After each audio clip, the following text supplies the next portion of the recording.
mentor, the right priest, onye ga-guide gị ọdịnala priest that will guide gị na this journey na ịmara ụzọ. Ihe abụ humble submission. Ọ bụrụ na imesịrị this humble submission, I can tell you, ha ga-egosirịrị gị onye ndu, onye ị ga na-eso. Ha ga-egosirịrị gị dibịa ma ọ bụ spiritualist, onye ọ masịrị ha na gị na ya alụkọ.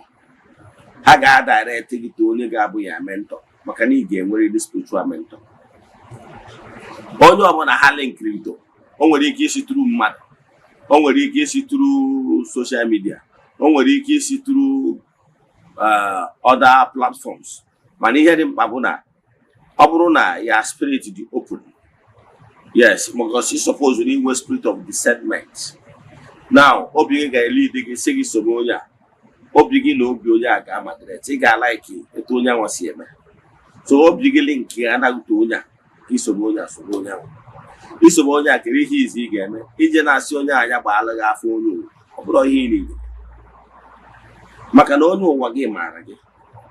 So ihe izi ị nidere ịgwa ikwu ya bụ, biko gbaara m afa, ma ndụ m ọ dịkwa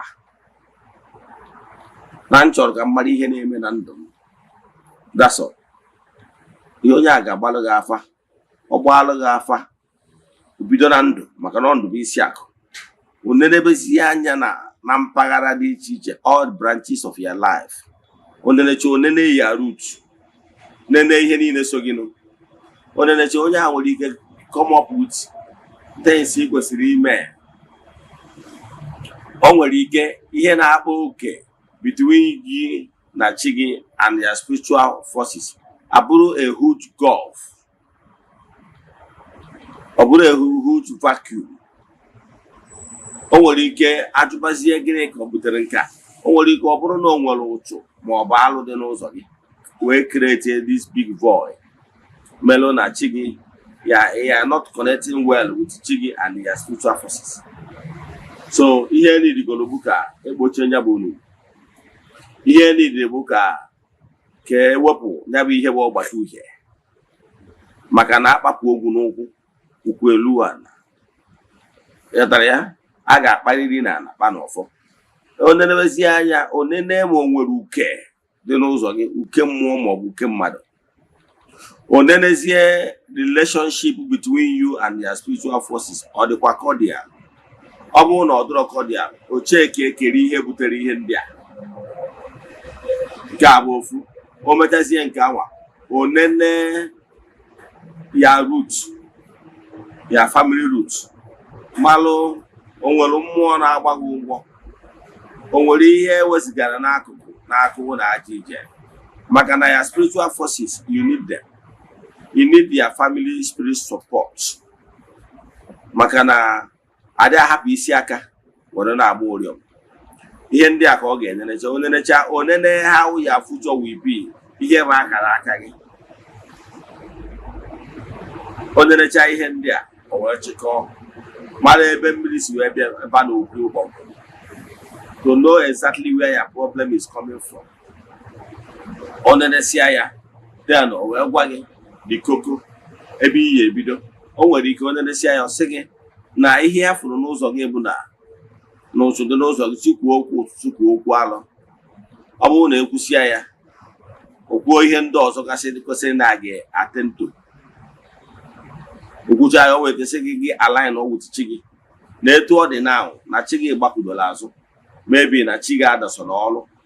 Gịnị kpatara na ọ nọsịrị ọlụ? Ọ bụrụ because of ọtọnọ n'ụchụ ma ọ bụ alụ ma ọ bụ aka ọba, ihe imetago eri ogologo oge mgbe ị ka nọ n'ụwa. So o nerecha ihe ndị a, ihe izi ọ ga-ebu ụzọ bidogolo bụ appeasement, ka o realign ya gị with your spiritual forces, ka o mee udo, ka gị na ya spiritual forces ka dị na mma. So ihe izi ọ ga-ebu ụzọ wee mee bụ, ọ bịagoro, ọ bụrụ na alụ n'ụtụtụ n'ụzọ ha kpugoro arụ saa ụchụ, ka ọtọnọ wee nwee ike si n'ebe nọ wee wezugo onwe. O nenezie ebe ọ bụ n'ọsọ anụ ụchụ kpụọ alụ, ọ align ọ gị na chi gị, ọ align cha gị na chi gị, chi gị na chi gị erikọ. Nke bụ eziokwu na chi gị maara na ọ gị onye wakwu chi gị, mana ọ na-eche ka ime dị defu. Ịlaghachikwuchi ya, dịka nwata na-akụ ya n'iyi wee sichi m emejọrọ gbara m. Ọ bụrụ na ime nke ihe ọzọ na-eso ya bụ alignment, maka na chi bụ ụzọ ejikọ gị na chi gị before ebidozie lụwalụ ọrụ ndị ọzọ. Arụchalụ ọrụ ndị ọzọ a mee udo with you and your spiritual forces, your spiritual links, then eme udo with you mmụọ dịbe nna gị, ma ọ bụrụ nwe mmụọ dịbe nna gị na-agba ụgwọ maka na ewezigara ya n'aka, then eme udo with ya ndị otu. Ọ bụrụ na ịbụ onye agbọrọ ọrụ, a ga-recognize really your spiritual forces. Ọ bụrụ na agbọrọ ọrụ mana anyị nọrọ n'ihu ọrụ gị, at least imegoro ekwe ma agwụ ka gị na ndị agwụ gị ghara ịda agbaziwọ, ka a marụ na ikwetago na ị ga-eje ozi a. Ihe ndị alignment ndị a bụ ihe niile. Yes, emechaa alignment ndị a, so ka ọ ga-abụzi emesịa ya. O nwere ndị na-agba emesị ụdị alignment ndị a, mmụọ ejiri aka ha gosi ha onwe ya. Ị ma na o nwere ndị dị privilege na ha na-enwe opportunity interact with mmụọ ha na ha sobi ụwa. Ị nwere idea ka nkụwa ya ka o doo anya. O nwere ndị bụ mystic in nature, that is bido na mgbe ha nọ n'afọ nne ha, ha bụ nwatakịrị pụrụ iche, ha bụ special star child. Ọ bụ a light to the family. Nwatakịrị dị etu a bụ ndị from mgbe a dị ime ha, mmụọ echuzugo ha na ha ga-abụ nwa ga-apụ iche. Ọ ga-abụ a star. Nwa na-abụ oke na-ebido na nwa. Ị ghọtara ya? Mmadụ adị onye na-adị nnekwu na-ebido n'okuke from creation. Onye abatara na ịbụrụ palmistry, ndị na-agụ akara aka mmadụ, ị na-anya na this line, ị ga-eji emagoro onye ga-adị nnekwu mgbe ọ ka dị na nwa. Ọ bụkwa ndị nwere the gift of seers. Ị nwere ike onye agbata ụfọdụ ya na-asị na onwe star a na-afụ n'egerege iru mmadụ na-egosi na onye a bụ dị nnekwu. Ọ bụrụ taa ka o bido na nwere ndị nwere the gift. If you don't have the gift does not mean na o nwere onye nwere ya. O nwere nwaanyị a na-akpọ ọkụ ụba, onye Ifitedunu. Yes, nwaanyị a mgbe ọ dị ndụ, nwaanyị a so na ndị family ha bụ ndị na-agba ọkpụkpụ. That is, ọkpụkpụ ọbụla agbachagodo ọsọ tụọ, enwere ike agbachaga ọkpụkpụ n'ebe a na-agba ọkpụkpụ. Ifu na onye aka na-agada ngwurukwu gosi na ụkwụ ya shọtụrụ ashọt, ma ọ bụ na onye a nwere any problem ọbụla related to bone when ọkwa ụba nọ ya, ọ ya agwọ that ya mechaa ya ọrụcha ihe gbasara that ụkwụ anwa, ịma ama na onye a nwere accident n'ụkwụ. And nwaanyị a na-agwa gị mgbe ọ dị ndụ, amarọzi m maka ụmụ ya, amaka na ụmụ ya continue, mana mgbe ọ dị ndụ, ọ bụrụ na ị nwee nsogbu n'ụkwụ, ị bịa na bie buru bịa na bie, ị nidiro ka ị gbuo onye bụ onye ga-anaghị anya. Ọ bụrụ na ịbụ a great one, na ịbụ nnukwu mmadụ, otuo gị afa, nnukwu nwoke ma ọ bụ nnukwu nwaanyị, nọ. Ọ bụrụ na ịbụ dada, ọ bụrụ na ịbụ ejima, ọma. Ọ bụrụ na ịbụ onye akpọrọ ọrụ, ọma. So otu anaghị afọ anwa, ị malụ na ọma na iwu nnukwu mmadụ na mmụọ. And otu anaghị afọ anwa, ọma anaghị 1 naira ịgbawa ọkpụkpụ. Ndị na-akwụ ụgwọ bụ ndị ofike. Ịghọtara ya? Mana special people a ọ dị anaghị ego. Amaghịzi m maka ụmụ ya, mana mgbede ume anụ nọ. Ihe m na-achọ ịkọwara gị bụ ihe ọ pụtara na o nwere the star ọ na-afụ na egerege iru o ji ama na ndị a onye a bụ onye akpọrọ ọrụ wee tuo gị afa. Ịghọtara ya? Ka m makwara gị atụ ka ị wee marụ na nwa na-agbụ awụ oke na-ebido na nwa. Ịma story of Samson ọ bụ eziokwu. Ihe nji abụ na-eme na-amara gị atụ akụkọ ịma ka ị were ghọta ihe ịmaghị. Samson was a great man. In fact, as we speak, a na-record Samson till date as the world's strongest man. Never catch the flag. Yes. So that Samson mgbe aka dị ime ka a bịazie nne ozi na ọ ga-adị ime na ọ ga-amụ nwa nwoke na nwa nwoke a ga-amụ na a ga-esi n'aka nwa nwoke a wee tọọ agbụrụ ya agbụ ndị ilo ndị agbata obi ha bụ ndị enemy of Israel na agha a na-ebuso ha na a ga-esi n'aka ya wee tọọ obodo ya n'agbụ ifu the message wee sị nne ya na ọ bụrụ na amụpụta nwa agụba agakwana ya n'isi si akpụkwa n'isi ịghọtara ya si akpụkwa n'isi ya asị ka ekwube ị ga-asị na Samson bụ the patron of the Rastafarians ịghọtara ya ndị dada mana ihe m chọrọ ka m nweta ebe a bụ na ọ bụ oke na amaara na egburu amụma na ọ ga-abụ oke bido na mgbe aka dị ime ya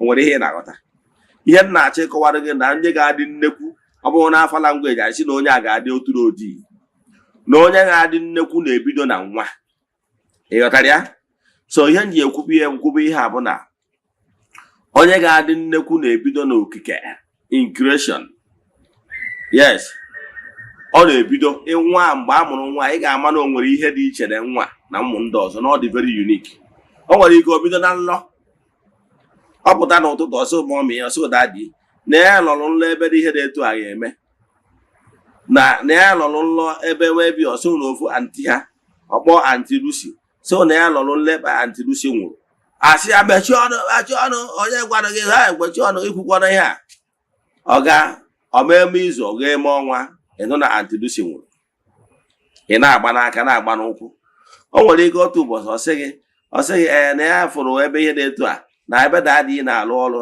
na-agha enye promotion ma ọ na nke a ya eme onye nkwa izu ọ meekwa ọnwa enye dadị promotion ị na-agba n'aka ị na-agba n'ụkwụ kere ụdị nwa dị ha ụbọchị exam ọ na-agwa gị ihe ga-eme ịghọtara ya ọ na-agwa gị ihe ya eme n'ụbọchị exam ihe a ya eme bido na nwa o nwere sayensị ọ ga na-ekwu and ọ na-ekwu ọ na-eme ịghọtara ya ọ na-ebido na nwa o nwere ndị nwere gift do you know na o nwere ndị nwere gift ha na dị aga ide na njera na-akparị nkata ị nwere idea you never see something now I can tell you na enwere ndị ya anọgide etu a o doo anya na nwa ahụ mystery o nwere ike ọnọgide etu anya na ụmụ mmụọ a na-akpa ị nwere ike ogosi ya nọ ọnọgide efu ka o wezugara onwe ya nwere ike hapụ ebe ụmụazị ibie nọ jee nọrọ one place very quiet and ọ nọ ebe a very quiet ya nwa o nwere ihe ọ na-akpa ị bụrụ onye na-eme observe ịbịama ya nso ọfụma o nwee ike kọwara ya ụmụ akụkọ ya na ụmụ ndị otu na-ada akpaba enwere mmụọ na-abịakwute ya and ọdụ ha na mgbe ahụ mmụọ a ji abịakwute ya efu na omegide o wezugo onwe ya n'ofu akụkụ onye banye na ụmụ mmụọ a na-akparị ọ nwere ndị bụ na o nwere ike ya na gaịdị ya na-akparị nkata mmadụ bịa ha anachọ ha na-ebịa gaịdị ya asị ya na ya apụwago ụbọchị ọzọ ọ pụọ ozugbo ahụ ọ pụrụ ụda mmadụ akụ aka na dọ ihe mara nọ na-eme then o nwere ndị na-emegido mara afa the gaịdị ya na-abịakwute ya o nwere ike ọbịa ụfọdụ nwere ike na-abịakwute asị young person ụfọdụ nwere ike na-abịakwute asị old person o nwere ike asị nwoke ma ọ bụ nwaanyị o yiri ụdị fọm dị ya mma wee na-abịakwute gị ịghọtara ya o nwere ndị ọ na-awa ome like that ha na-abụghị na-asị ya kere onye bụ ọ na-asị ya don't worry na emecha na ya akọwara gị onye ya bụ ọ na-abịa ezi ya ozi na-ese ebie from danger ọnwa ụfọdụ ihe ya abịa ime ọsị ya nakwa ihe dị etu a gwa ma ọmị ma ọ bụ dadị ihe emekwana ihe dị etu a nakwa ihe dị etu a ma ọ bụ krismas na-achị na si achizekwala onye dị etu a ozie ya oziche ozi nwatakịrị apụta ọbịa gwa ụnụ sonu nakwa ihe dị etu a ihe dị etu a ndị ihe ahụ o kwuru ya eme o nwere ike ọ bụrụ gaịdị ya na-agwụ ya o nwere ike a na-agwụ ya to intuition that is inner voice enwere ike a na-agwụ ya through loud voice ọ na-anụ ya ọsọ na ya na-anụ voice ihe dị anụ voice si ya mba ọsọ na o nwere voice gwara ya kịta ọ na-eme like ịrụta bụ ụbọchị one reverend sister bịara ịgba afọ na be m amara m na reverend sister oyi akwa nkịrịka na enyi ya nwaanyị ọ reverend sister mana onye post side Ogun steeti so mana oyi efe nkịtị ọbịa afa ihe afa m ka m welitere ka m mụọrọ ya afa asị m na onye a na-achị gbara afa Reverend Sister wee wụsị ihe afa wee sị ya nne ibu Reverend Sister ọsị m ọ na-ajụzi nke ka nsị wee mana sị ya na afa m gwara m. So mgbe ụfọdụ those guys don't nwere ndị na-anụ voice. Yes, so o nwere ike ọ wụrụ voice nwee ndị ga-abụ na ha na-anụkwa voice na-enwe vision. Ọnụ ndị na-anọgide their spiritual guide abịakwute ha nọrọ one on one na-akpa nkata. Ọ sị na o nwere onye na-abịakwute ya na-abịa agwa ya okwu na ọ bụrụ na ịdị closer to nwa a ịdị closer to nwa a na-ahụ dọkịta kpọpụtasị ya nwa m ka ọrụ m akụkọ kere ihe na-eme nwatakịrị a dị too close to you ọ kọọrọ gị. Ọ sịghị na o nwere elderly man ma ọ na onwe elderly woman na-abịa agwa ya okwu ịmara ihe na ọ bụrụ na eridọghị eri na ị chọrọ ịchụ nwa ịkpọkwanye ya jewe na nke pastọ ma ọ na oke ofu onye ofeke ka onye na-efe mmiri nsọ ma ọ na-ete nka ọyị ma onye na-eme kabashin unu mewagha na ihe na-etu ọnwa datụ mmụọ a na-abịakwute ya akwụsị. O nwere ihe ịghọtara? Yes, nwa ma ihe onye ọnwụrụ ịghọtara how things work ihe gbasara spirituality. Oge ahụ nwa a na-abịakwute ya ihe ị ga-eme bụ ị na-abịa nso ọ na-akọrọ gị ihe ya na mmụọ a na-akpa ị na-aga ede ya. Don't bring third party, a useless third party. Ichi bring somebody ka ọ bụrụ mentị ya bụrụ a spiritualist ghọtara how things work ka o mentọ nwa ịghọtara ya. Mana ije na-akpọta ofu ofeke ga-abịa ọ na-achọ ka o tinye ọgba aghara between nwatakịrị a na ndị otu ya. O nwere mgbe ọ ya anọgide ọ sịghị na ha bịara na ndị otu ya bịara na ha dị ịbụ ma ọ bụ na ha dị ịtọ na ha na-akpa nkata. Ịghọtara ya? O nwere ndị nwere gift emegide otu mgbe nwa nwe mbọsị ụfọdụ ofu nwa abịa so ya nwee mgbe ọ ya abịa ha dị igwe wee bịa. O nwere ndị na-emegide gift megide mmụọ a kpọrọ ya afịa si ya mgbe ọnwụ na ị na-enwe chalenji kpọọ m afọ mbụ ihe na-etu ọkpọrọ ya afịa. O nwere ihe ịghọta. O nwere ike ịkpọrọ gị spiritual name ya nwee ike ịkpọrọ gị physical name ya iji mara ya. O nwere ike o si na afọ ya grandfather side ma ọ na grandmother side. O nwere ike afọ ahụ ịkpọrọ ya afọ ahụ nwa afọ mmadụ zara n'ụwa that is afọ mmadụ bial to be here on earth. Each spirit nwere name. Enwere spiritual name. Onye ọnwụna nọ n'ụwa nwere mmụọ anọ n'ime gị bụ ya spiritual you nwere afa. Chukwu okike nyere ya from creation. Ịghọtara ya? Now mana in the course of ka onye a wee bie n'ụwa under parental guide, the parents nwere ike ịba ya Ifeanyị Chukwu ya agba afọ obial wee bie on earth. Ịghọtara ya? Mana a na-enwe spiritual name. Onye akpatara na o nwere ọkwa mmadụ ga-achọ ịbanye na mmụọ ịfụ na mmụọ nwere ike ịbagha afọ ọzọ abụrụ afọ anwa nne na nna bara gị mgbe ị na-etonite n'ụwa. Ịghọtara ya? Ka mmalụ ga-atụ. Do you know na any papacy, any pope ọbụla na-arịgota na the throne of papacy na-echenji afa? Ị nwere idea? Ị nwere idea na nwoke onye Argentina a na-akpọ St. Francis ị ma na Francis abụrụ afịa? Sorry, a na-akpọ Pope Francis. Ị ma na Francis abụrụ afịa? Achọrọ m ka m gwa gị afịa, jee go and google it. Onye Argentina, I mean the papacy of the Catholic faith. Jee google afịa na ịghọtara ya? Etu a ka ọ dị na so many spiritual stuff. Ka mmakwalụ gị atụ. Ị ma na mmadụ chi ọzọ na ala Igbo bụ the highest point of spiritual rank in Igbo spirituality. Ị ma na onye a na-ewe afọ ọzọ nwere afọ ọzọ ya ọsọ na afọ ọzọ ya bụ Eze-Ana na-ebuo. Ihe abụọ afọ o ji wee step forward na the higher rank in spiritual Igbo spirituality. O nwere ihe ịghọtara? Ka mmakwalụ gị ofu atụ. Ọ bụrụ na ịbata ime dibịa ka amụrụ m maka ụfọdụ mana ọ bụrụ na mmadụ fololo ezumezu mmụọ ndị kpọrọ ya ọrụ ka ha duzie ya ụzọ ịfụ na ị ga-enwerịrị enkanta mmụọ ga-agwa gị afọ ị ga-aza. Ka mmadụ mgbe m batara n'ihu ọrụ m agwara m ndị ọrụ m ụmụ mmụọ m na ha sosi ya ekwetago m adị m ajụzi ajụ. Ada m ahapụgo Abuja bata be nna chere ihe ha chọrọ ka m mee ha wee gwa m ebe my special calling dị. Kemgbe na mbụ onye isi na mụ onye nchụaja na mbụ evangelist na ọ bụrụ na mpe ya na attention n'ihe gbasalụ ịbụ onye nchụaja ya na onye mgbasa ozi. All these two areas my calling. Na m focus attention ya na m esi dia wee de ude na m esi ebipụta ihe na aga anụ aha m na mba dị iche iche. That is the message I had. Now, ha wee sị m chi m wee kwuo okwu mgbe a wee sị m na a ga-etugbe m ugo. Wee sị m na afa m maza bụ Ugochi Tupelu. Ebe a ka m know that name for the first time. Njakịrị go back, ọ bụrụ na ị gagoro na social media na Facebook, o nwere onye zara afa before me. Yes, after ka nzaziri ka ọtụtụ ndị mmadụ bido zaba ya. In fact, o nwekwara ofu nwanna onye be anyị ọwa medical doctor ọ nọ Germany. Mechia chat ya m one time sị ma Eze-Ana na ya chọrọ ichi ọzọ ma na ya chọrọ ịza afa nza Ugochi Tupelu. Kere ihe m kwuru atụrụ ọrụ m ọnụ. Si ya ihe ofu ihe mgbadebere ya si ya bụ did you consult afa? Mana ọ zara afa ahụ asị na afa dị unique. So therefore no uche nke ya o choose because no ofeke ka ọ bụ. So mana gịnị ka nna eji kwuru maka ya? Ana m achọ ịkọwara gị na afa abụrụ mụnwa ọ gbatọrọ ọbụrụ ọdụ mụnwa adịbụrụ m afa n'ọnụ mmadụ ọbụla. N'ọ mmụọ ọchọ m sị m na a ga-etugbe m na jawuchi m ga-etugbe m uko. Therefore ihe mmaza Ugochi Tupelu. Ịghọtara ya? And onya mere afa ịbụ ụzọ nye m ya many years ago, even before nchi ọzọ. And onya kpatakwana mgbe m na-achọ ichi ọzọ ha sị na afa aka mma azakwa n'ụwa afa eji marụ na mmụọ na chi m ga-etugbe m.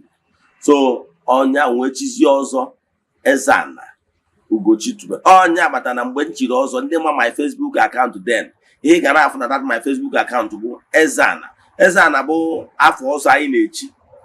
Yes, afọ ọzọ anyị na-echi na our clan Eze-Ana. Ọ bụrụ ọsọ mụnwa bụ Eze-Ana, onye ọbụla chiri ọzọ na agba clan bụ Eze-Ana. Ịghọtara ya?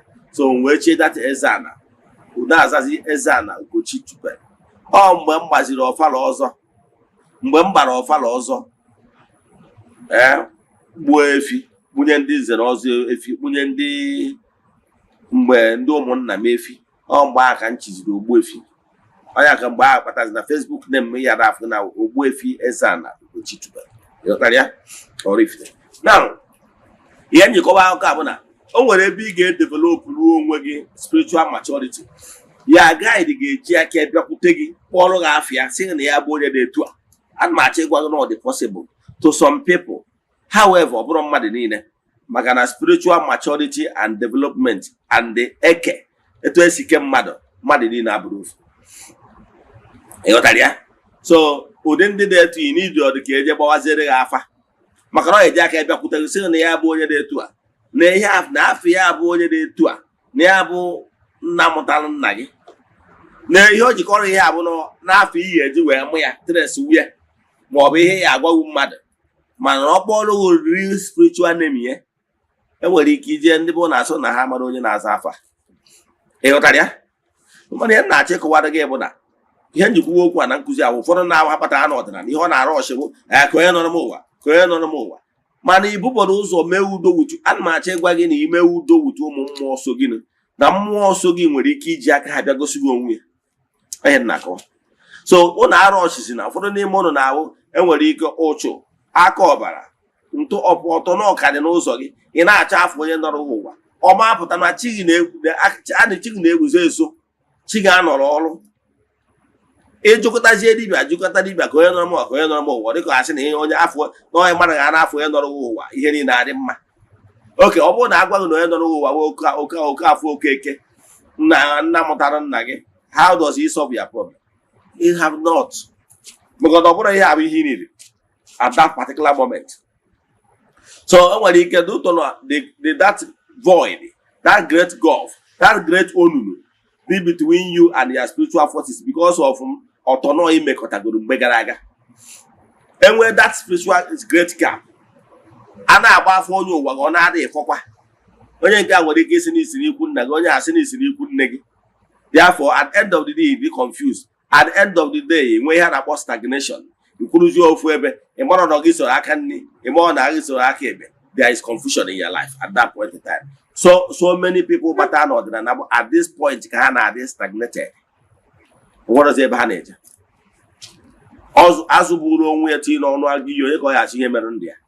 So here would the mistake in them because now a paron and a pan of. So Burugus lay a solid foundation of friendship between your spiritual forces. Ihe ndị ọzọ ị na-achọsi ịbụchara that's afe ị na-achọ. And nke ọzọ bụ ikwe na ka dibịa ọbụla dufie gị ụzọ si gị feed echi gị iche feed onye ụwa gị iche. Ihe a bụ abrakadabra teaching ka na-akpọ ya. You know why? Eche ịghọta most things na Igbo spirituality, go all that spiritual books. Onya ka batara my style of dibia is different from most dibias. You know why? Before mbido meme dibia, ụmụ mmụọ edugharịgo m n'okpere dị iche iche. If I name the religion or sect, mụnwa na onwe m jego. Ị ga na-agba n'aka na-agba n'ụkwụ. In the course of my research, ejem so many. To the extent in the year 2003, ụmụ mmụọ duru m wee na India. Just somebody chat, an engineer and a Hinduist. Onye nwetara na Facebook invited me to India with a tourist visa. I went. Onye wabo onye duru m bịa n'ọtụ ya gosiba m ụmụ mmụọ dị iche iche gasị n'ife ha represent n'ife ha na-alụ. Mgbe a ka o jidoro m anya na okpukpere ha na-akpọ Hindu bụ exactly the same thing with our Igbo spirituality method. Ha nwere ụmụ mmụọ dị iche iche, ha nwere Chukwu okike pụrụ ime ihe niile. Etu anyị si akpọ Bagwam, ha na-akpọ ya Bagwam, anyị nwa na-akpọ ya Chukwu okike. You know na ha nwere Amadio, ha nwere Udo, ha nwere Olas, mana n'afa na language ha si dị iche iche. Mana ịjụba ya, nke a bụ nke na-eweta nwa, nke a na-eweta amamihe, nke a na-eweta wealth, nke efo the same thing. However, I agwakwa na they are all gods. They have entities or powers. Ha bụrụkwa Chukwu. Ịghọtara ya? Etu a our spirituality dị ka nke ha. Do you know that time I was even a Christian, but amụrụ m ihe kpatara mmụọ ji edugharị m ka nna m maka okpukpere dị iche iche. Ihe a na-achọ ịgwa gị mere over 20 years ago. Over 20 years ago. Ana m eje ọ bụrụ na eso m ha jee na festival mgbe ha na-eme feast na ebe a na-akpọ Northern India na Kuru Manali. There na their festival, they welcome me. Soro ha rie, soro ha ṅụọ. So, batakwa na nke anwa wee baa n'okpukpere dị iche iche ma ya akpọwa names. Ịghọtara ya? So that some of them will not feel sad. However, mmụọ dubasịrị m n'otu dị iche iche ndị a na akwụkwọ dị iche iche. Go so many of them. Akwụkwọ niile ndị a ngụrụ bụ to acquire those knowledge. And mgbe m batara n'ọdịnala wee were wee analyze ifu na ọdịnala perfect. Maka na nkụ dị na mba na ege na mba niile. I've gone so many books. I've gone the Life of Africa. I've gone Zoroaster. I've gone Buddha. I've gone Muhammad. But many. I want to go see what again. Yeah, I'm surprised. The other set match on the Bogasaf handing good spiritual books. But only had not check what a year you were got. Oh, but any now when the name with spiritual guide. He ended up probably he had but when I have when the name will be closest being, closer to any human being. Then about spiritual guide. However, as you grow, there will be other entities or powers that will keep on joining your forces. You got to go as you grow in rank, in spiritual ranking. You can have more entities or powers and join again. There for the means in Igbo spirituality. But I can tell you now, how much when you look, if you're not a spiritual guide, if you're not a guided angel, depends. Don't allow anybody to split it for you. Can why he make him or Bruni Libya? Mobunda agwa na chi onye ụwa dị iche chi dị iche onye ụwa dị iche ikwetara na ihe a ihe ọ ya agwa ogugu feed echi gị iche feed echi onye ụwa gị iche ihe na target your pocket. Oga, you don't need to split them. Echefuna na igwe bụ ike. The more you unite your forces together, the better. Ịghọtara ya? The more ịgbarụ oriko, the more ha niile nọ as a unit. The more ha na-alụkọrọ ọrụ and they can never be defeated because ha bụ igwe. The way you nwere ike isi wee gbajie broom as a unit. Mana bụrụ ndị ofu ka jee ọkwa eziokwu mana as a unit ma kacha uburu ma ọkwa eziokwu. Etu a ka ọ dị with your spiritual forces. Solidify your spiritual forces as a unit. Don't allow anybody to split it for you. That will only matter. All my years in Igbo spirituality, I don't feed my tea separate, feed my only separate. No. Can what you na got on the Igbo? Ordinary Igbo, when you're the name where you show you when one name where you can get you, or where's Eziokwu? Can you hear that he can get me? Ikenga represents money in the sochigi. Ikenga represent power. Ikenga be the unifying factor of money in the chigiso. Oh, yeah, but I never from Chimu na Ikenga Chim Aba and the Godoha, Abotumuha, no Bessie, Makanambu Dibia, no lose to 2 of the go in issue to 2, Yamara Hansu, 2 of Alpha. Now, Chonu Wamanga, Aba the Cotaramion with my Ikenga, Nechim ne Ikenga. Makana, una de Adamagaruko. So, Chimonyu Wamoku, Ikenga, or the powerhouse, the Ezumezu, the money in the Sochim, having them together. So, like today, all was inside to that side, Tabo was unqua. Makanambo Conqua, Takam may feed the Chonyu Wam, Yana money in the Sochim together.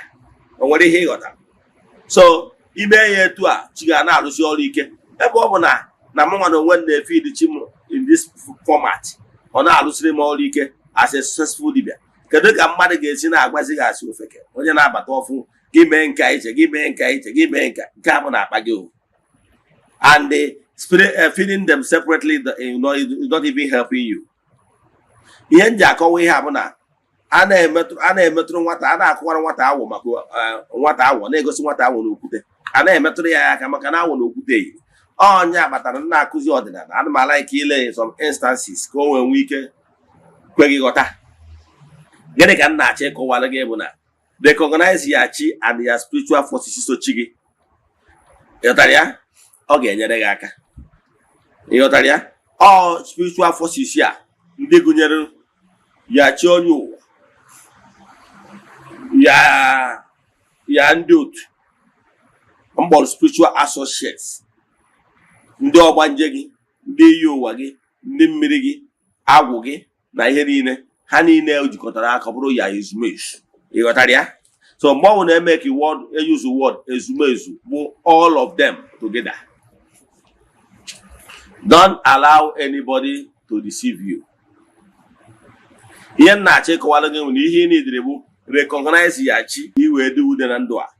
And echefuna na the more ị na-agbagota na mmụọ, the more ụmụ mmụọ na-join ya forces. The more you can in Bogota, the more your guards na Bogota. Overall, go get more digger that guide the Zigiga, more the Kaike. If they came out to end that they could see the Bogota to so spiritual level. Or those young I know more dike, they can so Makaniho rank. I am on a rank. Oh, yeah, but I never go to some spiritual group or set. I want to them with a level. Then we're level. You got that? Then we're level. All the spiritual set of name. Yeah, going them we're level by level. I don't want to start calling names. But then we're level. Then we're ranks. Man and we're ranks. The more you have done in Abota that stage, and the more in Abota stage, the more in the more forces in a guy. Come Maloga. Obronable, I'm what I'm a ranking Maroga. Obronable Oyami. He had about NDA. He have officers cadets. I will be ranking the officers in Naga NDA. He bido from Omovia. No, Omovia private. No. Every year bido from 1 star as a lieutenant. In water 2 star, second lieutenant. In water 3 star, a captain. And the instead from that star, say what those stars. Yellow 1 able go major. The more in a bogona rank, the more in a web bodyguard. And the more in our commanding battalion, overall go Ibru GOC, General Commanding Officer, like A2M 302 Atrari Regiment in Onitsha. Ibru nearby Ibrugo the GOC, the commanding officer of that barrack. Eotaria? Etwa according him more in a grow, more in a connected, more in a more battalion, more leaders. Eotaria? Upon more leaders. Many years ago, 7 years ago, 6 years ago, but I don't know. As I grow, more entities are joining. And the more you have email. Even if in Igbo Dibia, an ordinary Igbo a practitioner and ordinary practitioner. Now, more in a grow, more than join, whether you know it or you don't know it.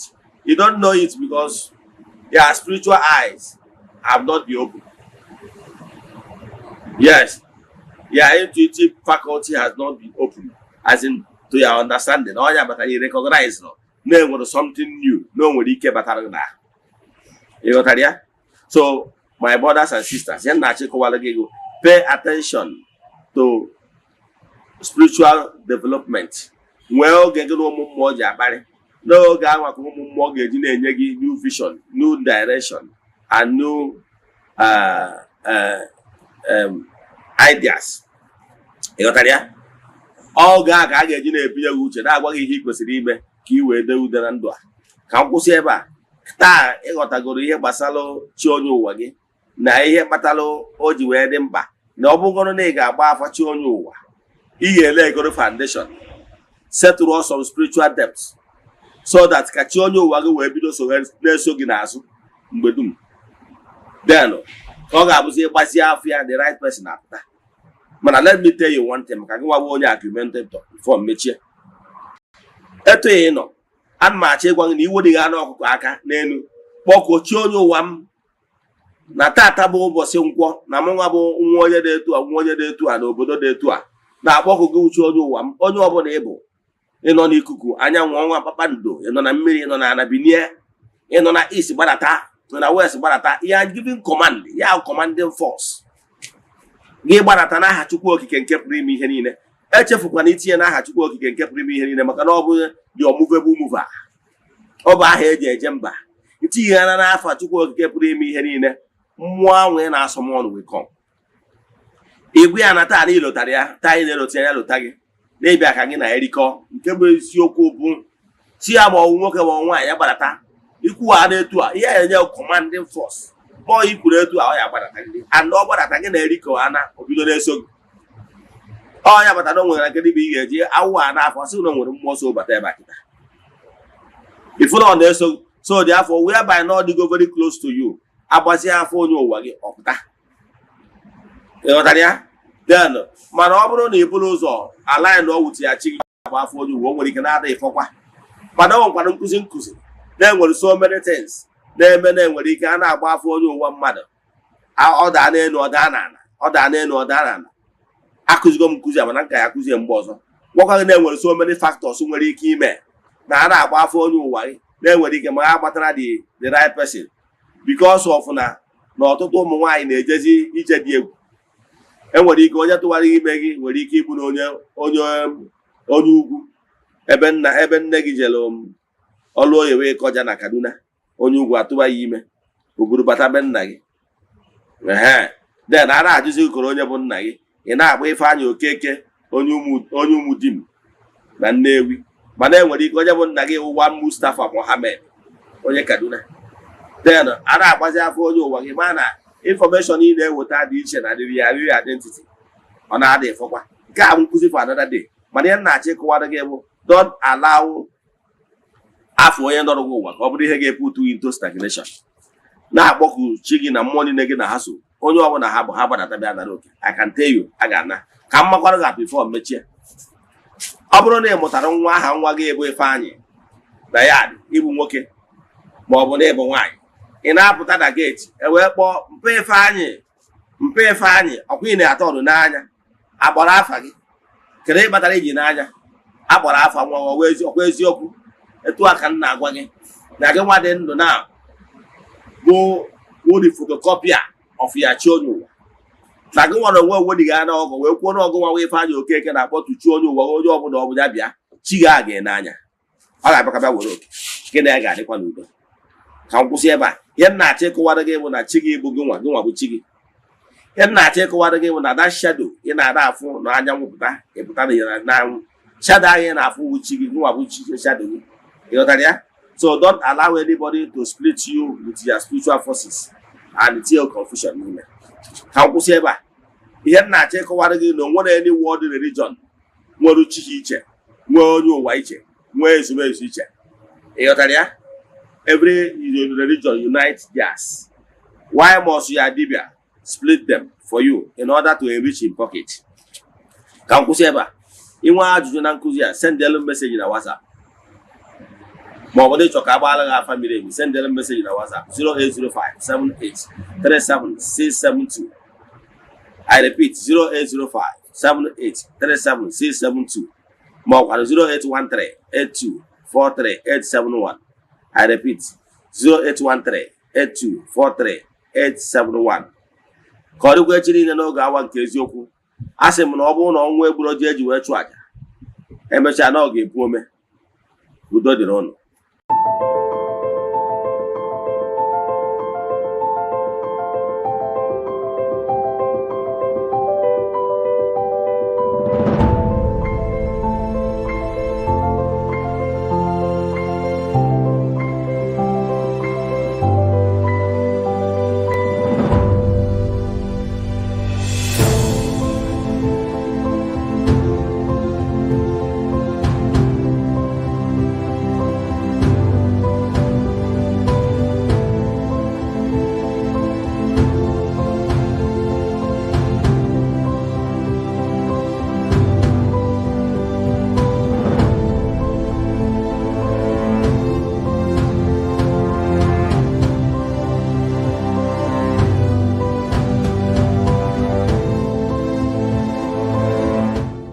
Good day, my name is Chucks. If you're in need of building designs, we have years of experience helping people get the beauty of their dream house they have always wanted. Even if you have great fear of seeking for architect because of money, we can help. Don't put off getting your dream house that you deserve. So give us a WhatsApp chat via our Facebook page today at Fenwork Architecture. Fenwork Architecture gives you the best. Thank you.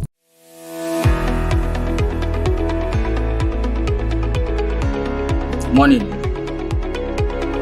Okay, my name is Machuku Francis Chukwuemeke.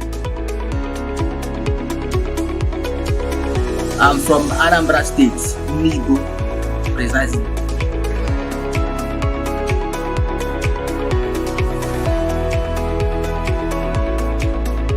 Okay, to start with, I would say thank you for using that word, beautiful. Those work we saw in Eziokwu TV, I'm the architect that designed them. I happen to be one of the 3 executive directors in Framework Architecture. Framework Architecture is a multidisciplinary integrated company that offers specialized and expert contracts and consultancy in area of architecture, civil engineering, project planning, interior designing. Okay, Framework Architecture was founded and began operating in 2010. The company is led by management team of 3 executive directors, and have assembled a group of experienced and professional technicians in both traditional and high technology.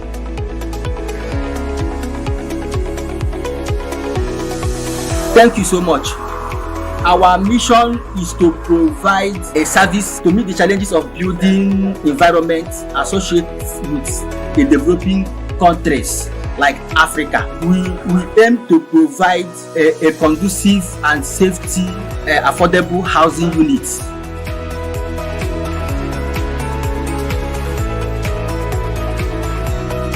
Okay, to reach us is so easy. We are everywhere here in Nigeria. Why I say that we are everywhere is that we go outside jobs. I mean, any place you call us, we are ready to be there and achieve your requirements. So for our contact number, you can reach us on our WhatsApp number 07064652451. I repeat, 07064652451. Or you can also contact us through our email address, frameworkarchitecture@gmail.com. gmail.com.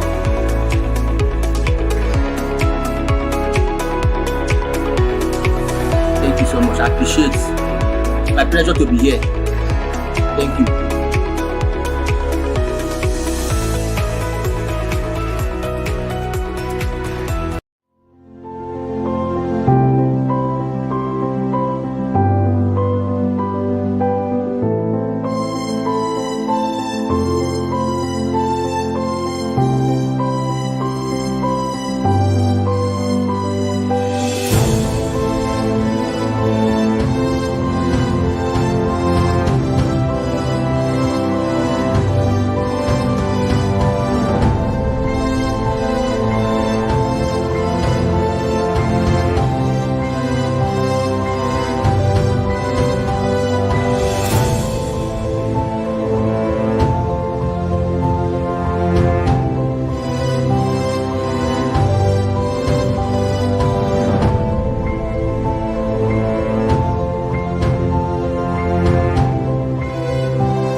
Yeah, good morning, viewers all over the world. My names are Ogbuefi Eze-Ana Ugochi. I'm here this morning to react on trending topic concerning reforms going on in Igbo spirituality. One of my followers chatted me. He was of the view that we should not reform Ordinance, that we keep on using the outdated method used by our ancestors, our fathers. Meaning that Igbo spirituality, we should maintain the old status quo. Our altars, Igbo spirituality, we have altars no kumodi teacher. Like Okwedo, Okulasi, Okumodi teacher. Even the same thing with the one that is in your village. Place of worship in Igbo spirituality. We should keep on staying under the trees and the shanties. That anything we are trying to build a befitting place of worship, for him, he is not in support. So I'm here today to react to some of such comments. That look, world over, every spiritual movement, they are all reforming. Let me draw your attention to Catholic faith. There's what they call Vatican I. During Vatican I era, the priest, Manaco Latin, during the Latin Mass, that time, in Vatican I, because Catholic Church have Vatican I and Vatican II. Presently, they are practicing Vatican II. Under Vatican I, they are using purely Latin. Yes, they are using purely Latin. And that time, Reverend Father will face the Holy of Holies. He face the altar, back people. Anytime you want to give blessing, like Dominus Vobiscum, he will turn people to people and say Dominus Vobiscum, et cum spiritu tua. That is Dominus Vobiscum simple means Asekuya et cum spiritu tua. Then face back. Are you following? So, and as the church was growing, they understand that by so doing that some people don't actually understand the meaning of those Latin words. So, under Vatican II, they reform it. Under Vatican II, they taught it why that and make declarations that from that Vatican II going forward, that people should be celebrating Mass in their own language. They reform a lot of things, and the Reverend Father began to face the audience. Everything, they reform so many. I just want to use this particular celebration of Mass as a case study. The same thing with the other world religion world over. Are you following? Even in Hindu, it's Buddha that built the first temple in India, like modern temples. So there was so many reforms. So many reforms. The same thing with if you go to other sets, religious sets like Grey Message, the Kanka and rest of them, many of them are building modern place of worship, so temples. However, once you enter into any place of worship, you will see sign that will show you that this particular place of worship or temple belongs to so spiritual sect. Like if I enter Catholic church, once I enter inside, I will be able to tell you this is Catholic, even without signboard. Because I have already know some certain things. Despite the fact that other religions have chairs and everything, they have similarity. That's what I'm trying to say. But there is some certain things that made it unique. For example, Catholic must have crucifix. Crucifix. Why the Anglican, interior of Anglican and Catholic look alike, right? But there is different because in Anglican, you will only see a cross. You will not see crucifix. The same thing with other Pentecostals. So, but some people still want Ordinary to remain with those outdated methods that did not even help us anywhere. Okay, with this old method of under trees and shanties, have you ever seen any serving governors? Despite the fact, or even senator, despite the fact that some of them, when they are contesting, yes, they seek prayers from traditional worshippers. Yes, Igbo spirituality. But because of how everything is structured, time of Thanksgiving, you will not see them. Okay, if the governor is coming to thank Olas with his entourage, where will he sit? The atmosphere is not conducive. Okay, if there is maybe a rainfall, how do you expect governor or a senator or and his entourage to be running helter-skelter because rain is coming? The atmosphere is not built in a way that it will accommodate high-profile personalities. So, but now in Igbo spirituality, we are moderning it. What is important is the teaching. In Igbo spirituality, African traditional religion, we are talking about telling you why you should not destroy your family, why you should be at peace with your children and rest of them. All those the tenets of Igbo spirituality teaching will teach you about those things. And even tell you how you can be able to do it yourself. Like I said, 70% of your spiritual work can be done by yourself if you are properly guided. So that is what modern Igbo spirituality is trying to do. Now we are remodeling so many things, giving at least modern place of worship where you can come and sit comfortably. In fact, if we can even afford AC, we put AC. Are you getting me? So that the atmosphere must be nice. Yes, because other religious sects and spiritual movements are looking down on Igbo spirituality because of how our altars look like under the trees, under shanties and everything. People are looking down on us. So I'm a reformer. I am of the opinion that place of worship of Chukwu Okike should look nice. Okay, look at what African traditional religion is doing, Ghanaian religion. Look at it. You see it and watch the next video. You will see watch the next videos. You will see people massively returning back to Igbo spirituality via African traditional religion. You will see the atmosphere, you will see the interior, you will see everything. The environment is nice and very conducive, so that everybody it will be conducive for all walks of life. So watch this video and see the reformation we are bringing in Igbo spirituality, because we believe that place of worship of Chukwu should be nice and it should follow the reality on ground of 21st century.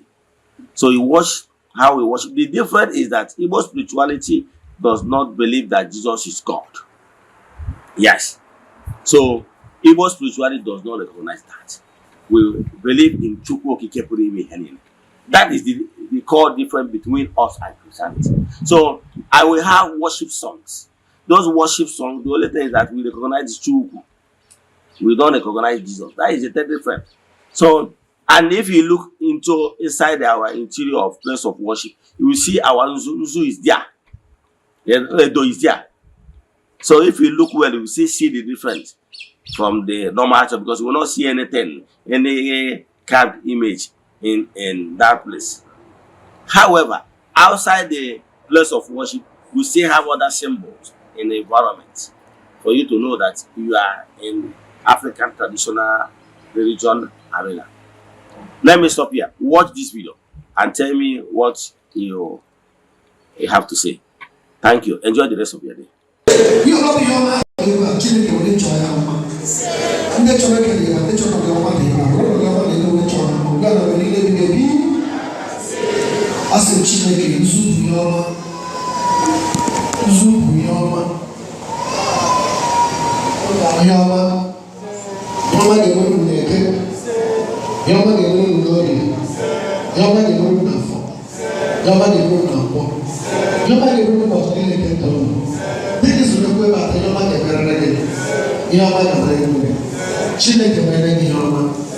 Chineke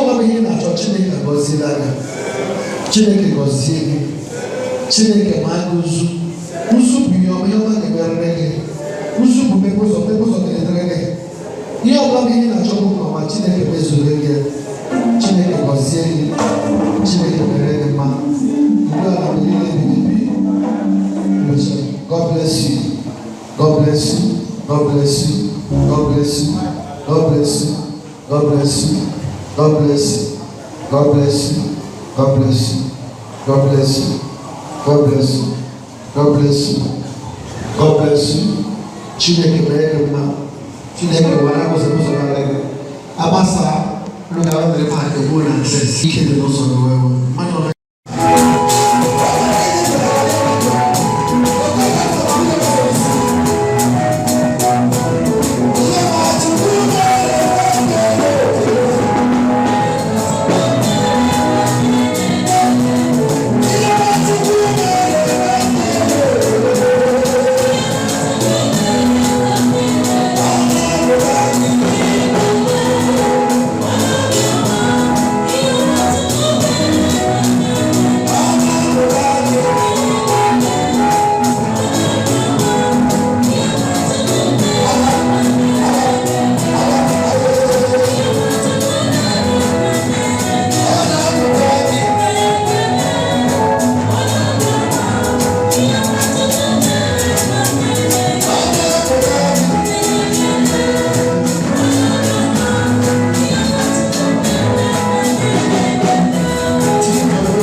Arusi dinneku Eze-Ana iyeji na nchabu mwakaraka mwere basi Arusi dinneku Eze-Ana iyeji na nchabu.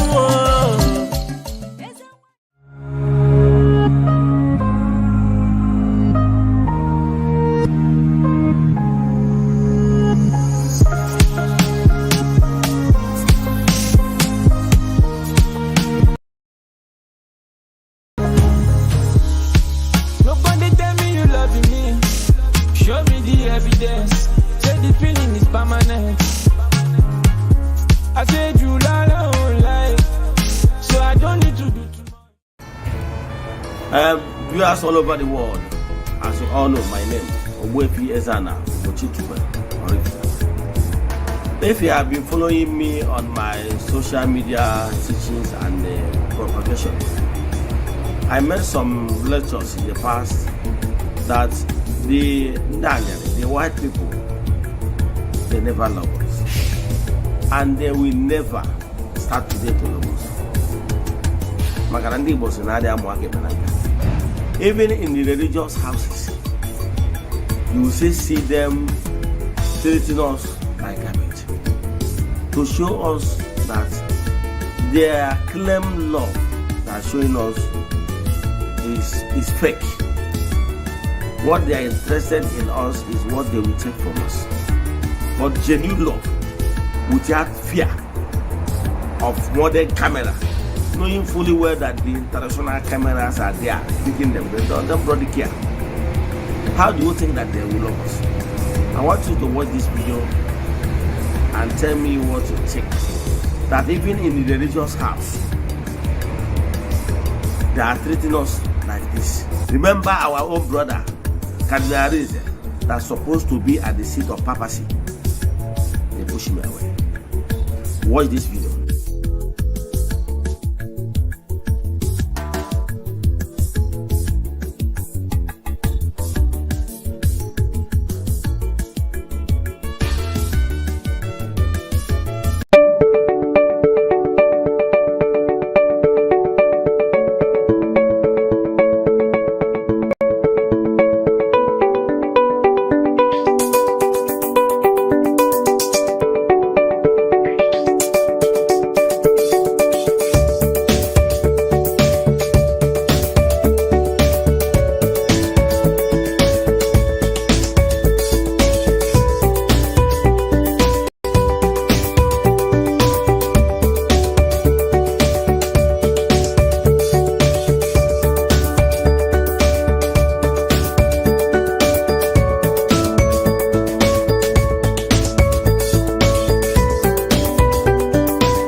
Christians, make una come show me who be Jesus for this video. I see a lot of Jesus today. Viewers all over the world, as you all see, like we used to tell you many times, yes, I have said it times without number, that we Africans should wise up. Lots of lies was told against our spirituality. Now let's use this case of Jesus, pictures of Jesus. We have many of them, more than 10. But I can tell you, have you ever asked yourself these questions? We should stop this blind faith of a thing. Have you ever asked yourself, who took this picture of Jesus? Okay, have you asked yourself, we are told that Jesus existed for over 2,000 years ago. Have you ever asked you, who is the photographer? Who snapped the pictures? Even if you go to Google, you will notice that this photography we are seeing now, pictures we are seeing now, videos we are seeing now, is not up to 1,000 years. Now, who took these pictures you are seeing on social media as pictures of Christ? I know in your various homes, you see it. In parishes, in churches, you see them. Those pictures, do you know that those pictures are not Jesus' pictures? Do you know? Do you know that even that personality of Jesus, when that personality existed, there's nothing like pictures.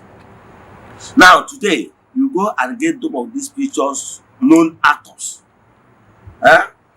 Nollywood actors, Bollywood actors, and everything. They acted. Some of them. One of them came from Hungary. One of them came from Britain. One of them from America. Mr. Howard, and many of them.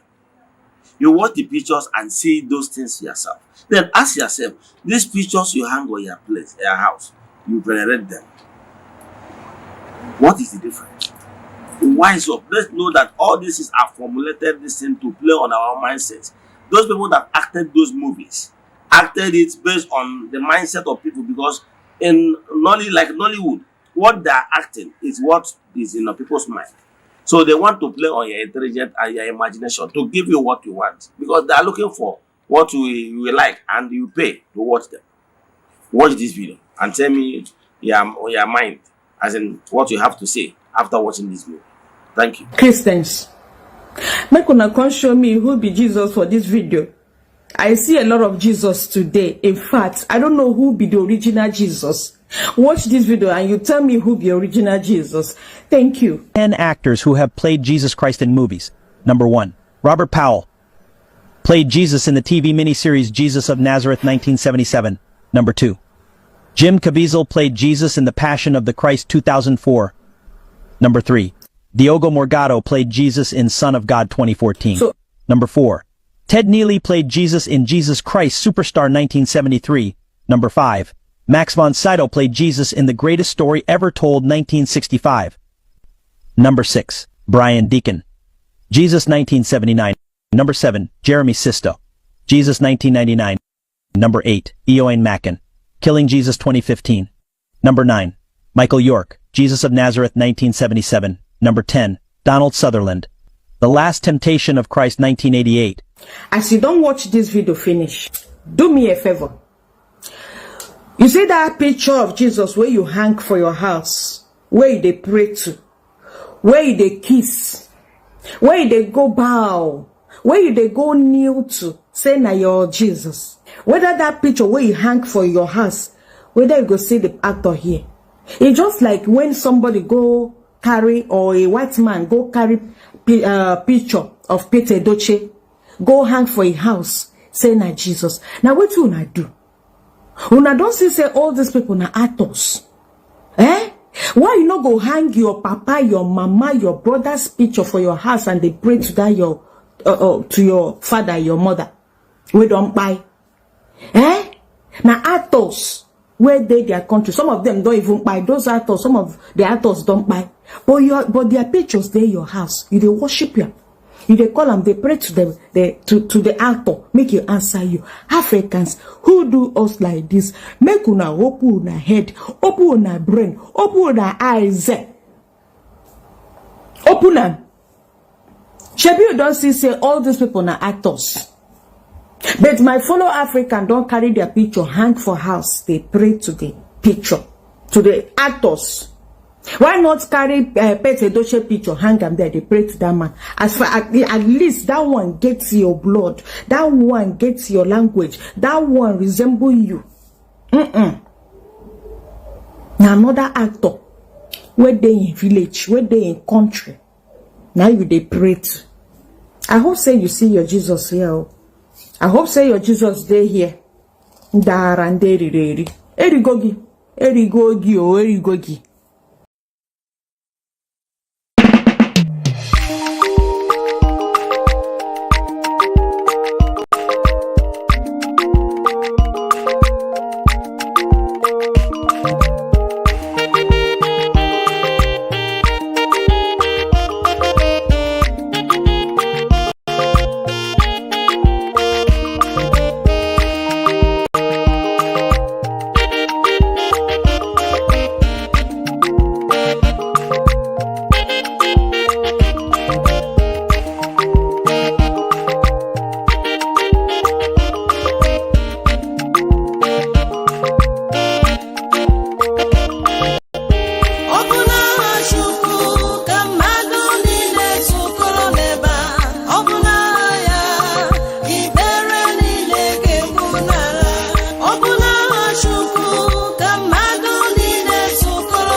ka mmadụ niile zukọrọ n'ebe a, ọ bụ n'aha ya ikpere niile ga-ebu n'ala.